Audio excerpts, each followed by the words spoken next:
interface entre les activités humaines et la vie sauvage. Et mon rôle finalement, c'est de faire en sorte que cette interface, elle se fasse sans friction et que la vie sauvage puisse s'abattre de façon le plus sauvage possible et que les activités humaines puissent se développer sans trop nuire à la vie sauvage.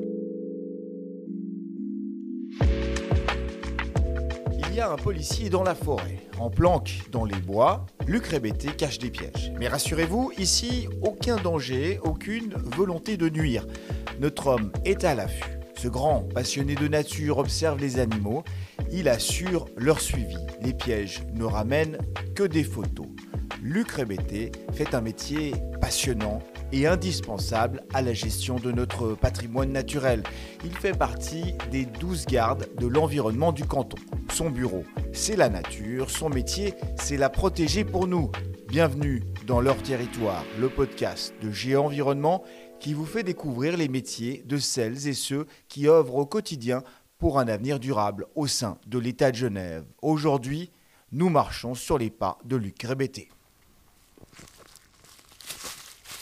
On se trouve ici à quelques pas du bois de la Bâtie, presque au cœur du canton, dans cette petite forêt assez peu connue. On voit le pont Butin sur notre gauche avec ce trafic en permanence, ce bruit permanent de véhicules. Et pourtant, on est en pleine nature avec Luc Rébété, qui est garde de l'environnement. Luc, bonjour. Bonjour. On va aller maintenant un peu sur votre lieu de travail, votre bureau, d'une certaine manière. Faire un travail assez particulier que vous allez nous expliquer. Mais tout d'abord, un mot sur cette nature dans laquelle vous travaillez au quotidien. Ma foi, j'ai plutôt de la chance d'avoir un bureau comme celui-là que vous venez de décrire. C'est vraiment un plaisir de travailler tous les jours dans la nature. C'est magnifique quand il fait beau. Personnellement, je trouve ça aussi magnifique quand il pleut. C'est un métier particulier. C'est ça qui est incroyable. On a beau être au cœur du canton, au plus proche de la ville, de la vie sauvage, il y en a. Et c'est le but de votre métier finalement, c'est de la comprendre, de la cerner, de la recenser, cette vie animale sur le canton. Alors, mon métier il se situe à l'interface entre les activités humaines et la vie sauvage. Et mon rôle finalement, c'est de faire en sorte que cette interface, elle se fasse sans friction et que la vie sauvage puisse s'abattre de façon le plus sauvage possible et que les activités humaines puissent se développer sans trop nuire à la vie sauvage. Vous allez poser une caméra. Ça fait partie de votre travail, c'est d'observer cette faune qui vit ici peut-être en cachette. Est-ce qu'on ignore certains animaux qui vivent à côté de nous ? Oui, alors le dispositif qu'on va poser aujourd'hui, ça s'appelle un piège photo. C'est une caméra automatique qu'on va poser dans le terrain. Une fois qu'on a posé le piège photo, on peut le laisser pendant des semaines sans interagir. Donc il y a des piles à l'intérieur, il fonctionne sur pile. Et puis revenir 2, 3, 4 semaines plus tard sans avoir perturbé le milieu. Parce qu'à chaque fois qu'on perturbe le milieu, finalement, les animaux le perçoivent.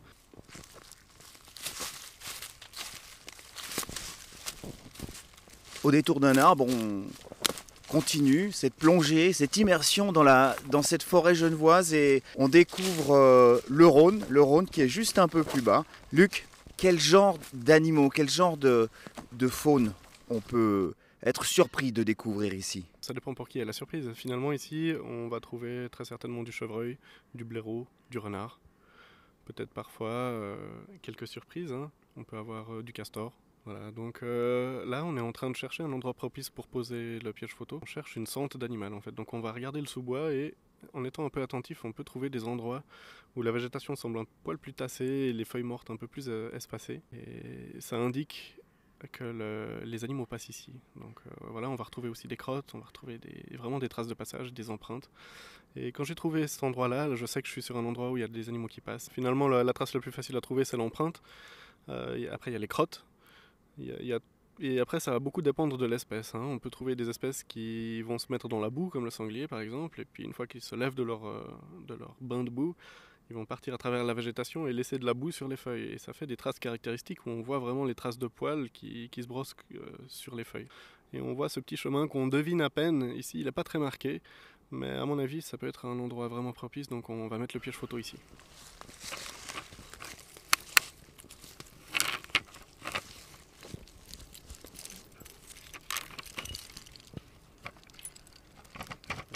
Le cadenas et puis placer le câble. Voilà, donc là je viens d'attacher le piège à l'arbre et maintenant je vais l'attacher avec un petit câble qui permet de ne pas se le faire voler.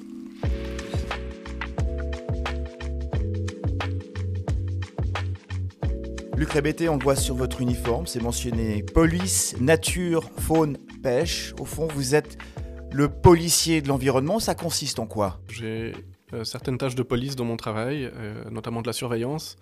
Et puis, dans des cas où les impacts seraient grands, je suis amené à collaborer avec la police et puis à même engager des procédures pénales dans certains cas. Dans mon métier, je fais énormément de sensibilisation, beaucoup de sensibilisation, et assez peu de répression finalement, ce qui est très appréciable. Quelle est l'importance de suivre, d'observer et de répertorier cette faune ? Alors l'importance, elle est variable en fonction de l'espèce qu'on souhaite observer. Par exemple, on utilise beaucoup le piège photo dans le comptage de chevreuils. C'est une nouvelle méthode qu'on utilise avec une vingtaine de pièges photos qui sont répartis dans une forêt sur 20 jours. Et puis on obtient un grand nombre de photos de chevreuils qu'on traite avec des méthodes statistiques de façon à les dénombrer. Pour nous, c'est très important de savoir quelle est la densité d'individus et combien on a d'individus dans les forêts. Pour le chevreuil notamment, par exemple, parce que le chevreuil va brouter les arbres, va brouter les jeunes arbres, et puis il a un impact sur le développement de la forêt. Donc beaucoup de chevreuils vont manger beaucoup de jeunes arbres, et c'est une forêt qui va se renouveler plus lentement qu'une forêt où il y a peu de chevreuils et où il y a peu d'abrutissement. Une question importante, ces pièges photos risquent de photographier aussi des êtres humains qui se promènent. Quelle est la discrétion que l'on met autour de ça, le respect de la vie privée ? Nous, les gardes de l'environnement, on est comme tout le monde, on est soumis à la loi sur la protection des données. Donc évidemment que des fois, on a des personnes qui passent devant les pièges et qui se font photographier sans qu'ils soient au courant. Et voilà, donc nous, c'est une éthique de travail que de détruire ces photos immédiatement quand on les a. Luc Rébété, vous passez beaucoup de temps à observer les animaux. Quel regard ça vous donne sur l'être humain en général ? Ouais, c'est une question très très personnelle. Finalement, plus je regarde les animaux et plus je trouve que l'être humain est un animal comme les autres. Comme chez les animaux, il y a des êtres humains pires que d'autres. On parle de plus en plus de biodiversité, cette fameuse biodiversité qui est mise à mal ces derniers temps. Vous l'observez au quotidien ? La biodiversité, ma foi, on voit qu'elle change. On parle beaucoup des changements climatiques en ce moment. On voit des espèces qui arrivent. Typiquement, le chacal doré, c'est une espèce qui revient des Balkans, qui est en train de coloniser toute l'Europe. Et puis, on ne sait pas exactement pourquoi elle a une expansion aussi rapide en ce moment, mais une des pistes qui est formulée par les spécialistes, c'est notamment les changements climatiques qui permettent à cette espèce de coloniser des nouveaux territoires. Donc voilà, la nature, elle change chez nous aussi. Et dans le cas de l'arrivée du chacal, c'est peut-être une bonne chose. Après, il y a d'autres signes qui sont plus inquiétants. Un autre élément qui est important, c'est cette rencontre entre l'humain et la nature, cette nature en ville. Finalement, on peut être amené à rencontrer des animaux entre guillemets sauvages, même sans guillemets, des animaux sauvages. Est-ce que ça peut provoquer des problèmes et comment est-ce qu'on gère ça ? L'animal sauvage qu'on peut rencontrer en ville, évidemment, il y a énormément d'oiseaux. Un animal auquel on pense un peu moins, mais qui est quand même très répandu en ville, c'est le renard. Et puis, dans la majorité des cas, vraiment, c'est un animal qui pose pas problème en ville. Il se débrouille vraiment pour rester discrètement et puis profiter de l'espace que leur laissent les humains pour se développer. Mais dans certains cas, on peut rencontrer des soucis avec cet animal, notamment quand, malheureusement, des gens les nourrissent ou essayent de rentrer en contact avec ces animaux. Et ça va pervertir leur comportement dans le sens où ils vont perdre leur crainte de l'humain. Et là, ça peut mener à des situations qui peuvent même devenir dangereuses. Donc vous côtoyez régulièrement ces promeneurs, mais souvent ces promeneurs sont avec leur plus fidèle ami, le chien. Comment ça se passe ? Comment est-ce qu'on gère avec ces chiens qui sont des animaux, il faut le reconnaître, un peu particuliers ? À Genève, il y a énormément de chiens, et puis évidemment qu'ils sont les bienvenus dans l'espace naturel et dans la campagne qui nous entoure. Il faut juste que le maître garde à l'idée que l'espace naturel, c'est pas un espace de liberté pour les chiens, en fait. Donc, les chiens doivent respecter certaines règles, donc ils doivent rester sur les chemins, comme les humains, finalement. Ils ne doivent pas rentrer dans les champs, ils ne doivent pas persécuter les animaux sauvages. Et puis, des espaces de liberté existent, en réalité. Ils sont mis à disposition par les communes, et là, le chien peut être lâché sans souci.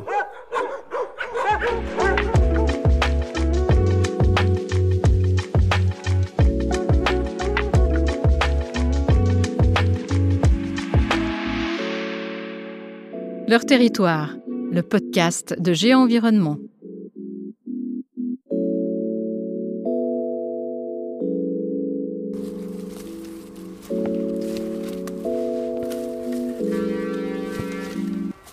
Là, on vient de voir passer et d'entendre la barge des SIG qui amène les déchets vers les Cheneviers. Au fond, est-ce que ces nuisances humaines, quelles qu'elles soient, en termes de bruit, est-ce que ça dérange beaucoup la faune ? Les dérangements ponctuels, tout ce qui se répète et qui est régulier, si la faune détecte qu'elle n'est pas menacée, elle va relativement bien s'habituer. Tout dépend des espèces. Il y a des espèces qui sont très tolérantes aux dérangements et d'autres beaucoup moins.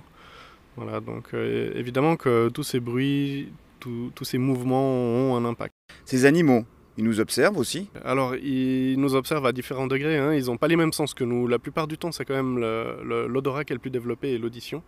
En fonction des espèces, évidemment, c'est très variable. L'audition, l'odorat et après la vision, généralement. Quelles sont les qualités nécessaires qu'il faut pour faire ce travail ? Est-ce qu'il faut avoir un sentiment quand même de solitude ? Vous travaillez au milieu d'une forêt entourée d'animaux que vous ne voyez pas. Quels sont, selon vous, ce qu'il faut nécessaire pour bien faire ce travail ? Au niveau académique, alors il y a deux façons d'arriver à faire ce métier. Donc, la première, c'est d'avoir une formation supérieure en biologie ou gestion de la nature à l'EPIAP en particulier, ou alors par la police. Voilà. Les animaux, on en voit tous les jours en fait. Quand on sait les approcher et qu'on sait les remarquer, on développe un œil et finalement on se rend compte qu'on est vraiment entouré d'animaux sauvages et que quand on sait les voir, on les voit facilement.